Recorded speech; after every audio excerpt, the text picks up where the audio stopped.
ನಮಸ್ಕಾರ ಕನ್ನಡಿಗರೇ, ನಾನು ನಿಮ್ಮ ಗೋಟ್ ಮ್ಯಾನ್ ಫ್ರಮ್ ಕರುನಾಡು.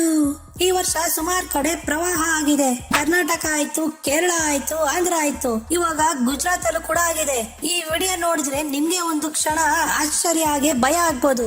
ಗುಜರಾತ್ ನ ಸಬರ್ಕಾಂತ್ ಅನ್ನೋ ಡಿಸ್ಟಿಕ್ ಅಲ್ಲಿ ಪ್ರವಾಹದಲ್ಲಿ ಇವರಿಬ್ರು ಹೇಗ್ ಸಿಕ್ಕಾಕೊಂಡಿದ್ದಾರೆ ನೋಡಿ ಅಂತ. ಬೋರ್ಗರಿಯ ಪ್ರವಾಹದಲ್ಲಿ ಆ ಕಾರ್ ಮೇಲೆ ಕೂತ್ಕೊಂಡು ಒಂದೇ ಒಂದು ಚೂರು ಭಯ ಇಲ್ದೆ ಎಷ್ಟು ಆರಾಮಾಗಿ ಮೊಬೈಲ್ ನೋಡ್ತಾ ಕೂಲ್ ಆಗಿ ಮಾತಾಡ್ಕೊಂಡು ಕೂತಿದ್ದಾರೆ ಅಂತ. ಇದು ಕಣ್ರಿ ಧೈರ್ಯ ಅಂದ್ರೆ. ಅದೇ ಇವ್ರ ಜಾಗದಲ್ಲಿ ಬೇರೆಯವ್ರು ಯಾರಾದ್ರೂ ಇದ್ದಿದ್ರೆ ಅಲ್ಲೇ ಕೊಚ್ಕೊಂಡು ಹೊಟ್ಟೋಗ್ಬಿಟ್ಟಿರೋರೇನೋ ಏನೋ ಗೊತ್ತಿಲ್ಲ. ಆ ಯಮ್ಮನ್ ನೋಡ್ರಿ ಎಂತ ಗಟ್ಟಿಗಿತ್ತಿ, ಮುಕ್ತಲ್ಲಿ ಒಂದೇ ಒಂದು ಚೂರು ಭಯ ಇಲ್ಲ.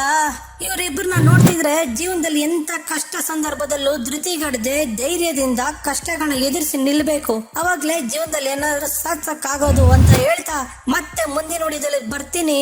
ಸಬ್ಸ್ಕ್ರೈಬ್, ಲೈಕ್, ಶೇರ್, ಫಾಲೋ ಮಾಡಿ. ಮತ್ತೆ ಸಿಗೋಣ ಹೊಸ ಕಂಟೆಂಟ್ ಜೊತೆಗೆ.